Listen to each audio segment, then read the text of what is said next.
Merci de nous rejoindre sur BFM TV. Vous êtes porte-parole de la Gendarmerie nationale. Votre dispositif a-t-il évolué depuis samedi et combien de femmes et d'hommes sont-ils mobilisés ce soir et quelles sont leurs missions exactement? Depuis samedi, on a une centaine de gendarmes qui sont mobilisés.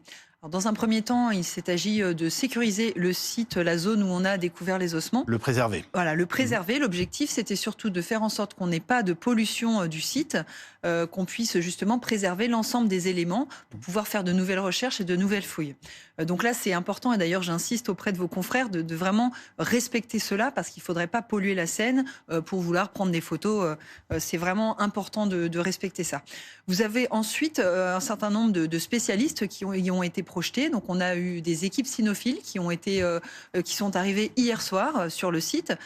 Équipes qui sont spécialisées dans la recherche de restes humains. Donc, c'est des chiens qui viennent du Lot, de notre centre d'instruction de Gramma, et qui ont cette technicité-là spécifique. Et nous avons ensuite 6 experts de l'Institut de recherche criminelle de la gendarmerie qui sont venus de Pontoise avec des expertises diverses. On a des anthropologues, on a des experts pour figer la scène de découverte et également un coordonnateur des opérations criminalistiques. Alors, on comprend ce qui s'est déclenché en fait depuis que la randonneuse a d'une certaine façon poussé la porte du commissariat. Spontanément, on se dit que c'est un mauvais réflexe d'avoir apporté ce crâne. Je dis ça évidemment sans donner une seule leçon, mais en même temps, il aurait pu disparaître si elle ne l'avait pas pris. Quel est le bon réflexe à adopter dans ce genre de situation ? Alors là, on est sur des éléments d'enquête, donc je ne peux pas vous donner les éléments sur ce qui s'est déroulé précisément. Mais ce que je peux dire, c'est qu'une personne qui découvre des éléments sensibles sur une randonnée ou sur n'importe quel terrain, le bon réflexe, c'est de solliciter tout de suite la police, la gendarmerie, pour signaler les faits et de rester sur place pour qu'on puisse procéder à des investigations. Si tant est que l'on peut avoir un téléphone qui puisse capter, et est-ce qu'on sait si à l'endroit où elle se trouvait, et où se trouvait le crâne initialement, elle pouvait téléphoner? Ça, je ne peux pas vous donner d'informations là-dessus. Comment se fait-il qu'il n'ait pas été découvert plus tôt? Vous avez mené un travail absolument incroyable sur place, on l'évoquait encore il y a quelques instants avec Laurent Valdiguier. Personne ne met en doute, si vous voulez, l'engagement des forces sur place. Est-ce qu'on a pu passer à côté? Il y a plusieurs hypothèses. On a pu passer à côté, il y a une chance infime, mais il faut quand même... Elle doit être retenue. On peut l'évoquer, elle peut être envisagée. Il faut se replacer dans le contexte. On était en plein été au moment des recherches. On avait une végétation encore plus dense. On est sur un territoire très escarpé, très difficile d'accès. On a aussi, donc, par rapport à la végétation, il y a des sites même avec une caméra thermique qui n'était pas très visible.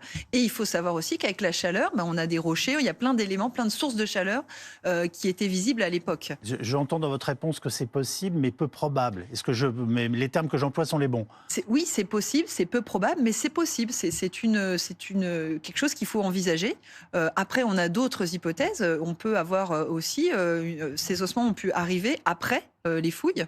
Et donc là, soit c'est une intervention humaine, quelqu'un qui les a déposés. Ça peut être aussi un animal qui a pris ces ossements, qui les a transportés. Ça peut être aussi un changement du terrain, les intempéries, l'évolution. En 9 mois, il y a eu les saisons, il y a eu plusieurs choses qui ont pu faire que le terrain s'est modifié et ces ossements sont apparus. Que sait-on de cette zone? Elle est vraiment isolée? C'est effectivement ce qui serait un chemin de randonnée ou un semi-chemin de randonnée qui est régulièrement utilisé. Enfin, comment qualifier les choses? C'est très escarpé? C'est très escarpé, c'est une zone de nature, on est en pleine nature et après il y a des différentes zones, il y a des terrains un peu plus découverts, des zones boisées, des zones plus denses en termes de végétation, c'est assez varié, mais c'est pour ça qu'il est important qu'on fouille l'ensemble de la zone pour voir s'il y a d'autres éléments qui pourraient ressurgir. Est-ce que ça vous paraît accessible pour un enfant de 2 ans?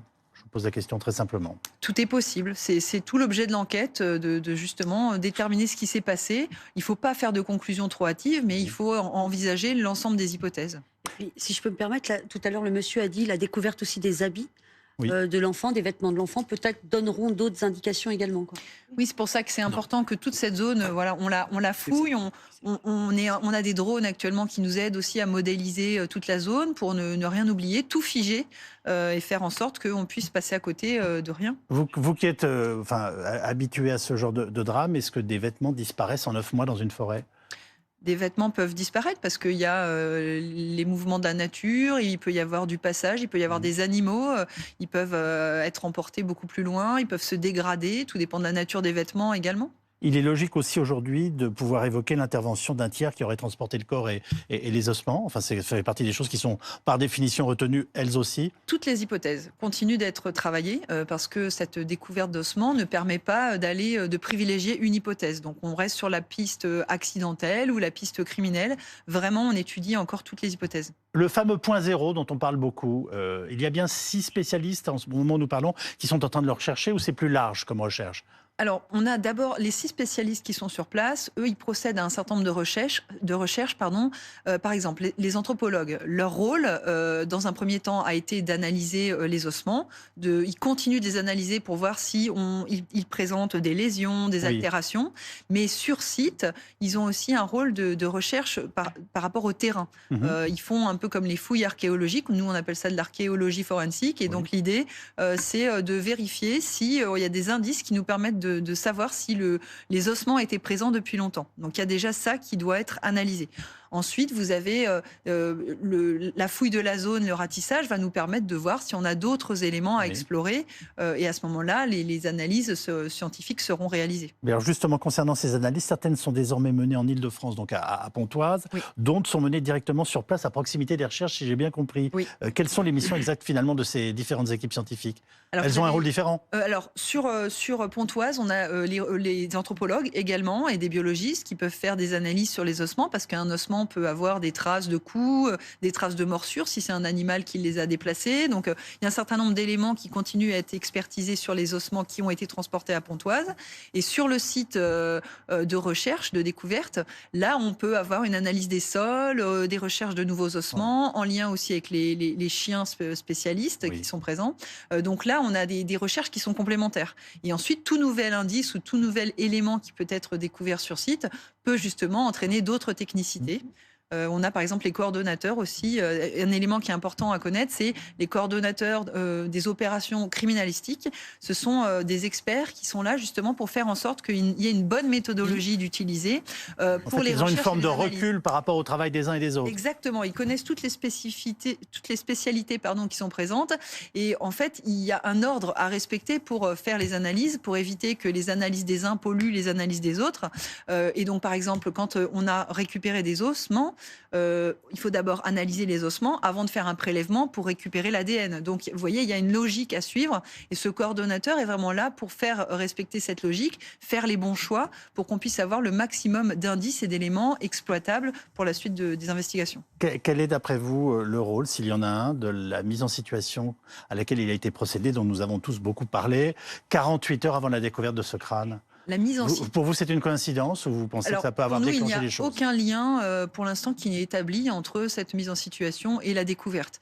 La mise en situation avait pour objectif surtout de remettre tout le monde en situation pour vérifier cette chronologie, refaire la chronologie des faits. Et puis aussi, ça permet de voir s'il y a des incohérences dans ce qui a pu être déclaré. C'est tout l'intérêt de ce type de mise en situation. Laurent Valdiguier, on ne peut pas ne pas être, enfin en tout cas, frappé par cette fameuse mise en situation très particulière qu'on a décrite, et puis la proximité de la découverte de ce crâne. Ça peut être un simple concours de circonstances. La question que je voulais vous poser, c'est, Yves vous l'a déjà posée, c'est est-ce que vous pensez au-delà du crâne qui a été retrouvé par la randonneuse, est-ce que vous avez le point zéro, comme disent vos collègues gendarmes, ou autrement dit, est-ce que vous avez déjà découvert est-ce que vous pouvez nous dire si vous avez déjà découvert des vêtements, des chaussures, des pantalons? Autrement dit, est-ce que c'est à cet endroit-là que... Pour l'instant, vous savez bien qu'on a une enquête qui est en train d'être menée. Je ne peux pas rentrer dans le détail du fond de l'enquête. Et pour l'instant, on a ces ossements qu'on analyse et on continue les recherches. Donc l'équivalent d'un squelette complet, c'est ça, enfin, Pour l'instant, on a les ossements qui ont été découverts. Par respect pour les familles, on ne rentre pas, parce que je ne vois pas trop la plus-value d'apporter des détails sur la nature des ossements, parce qu'on a quand même des familles qui sont derrière ça. Je ne suis pas sûre que pour le grand public, ça apporte grand-chose.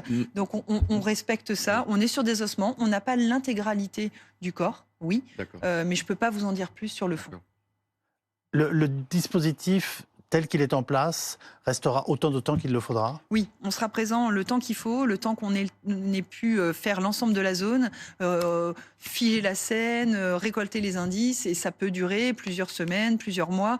C'est au fur et à mesure des découvertes qu'on pourra savoir si voilà, ça doit se prolonger. Et concernant l'analyse du crâne, telle qu'elle est faite en ce moment, l'analyse de police scientifique, vous attendez des résultats dans combien de temps? Quand espérez-vous les premiers résultats? C'est complexe aussi, parce que les ossements, il y a des analyses scientifiques, des résultats. En fait, on est contraint aussi par les analyses scientifiques. Il y a des délais incompressibles par rapport à des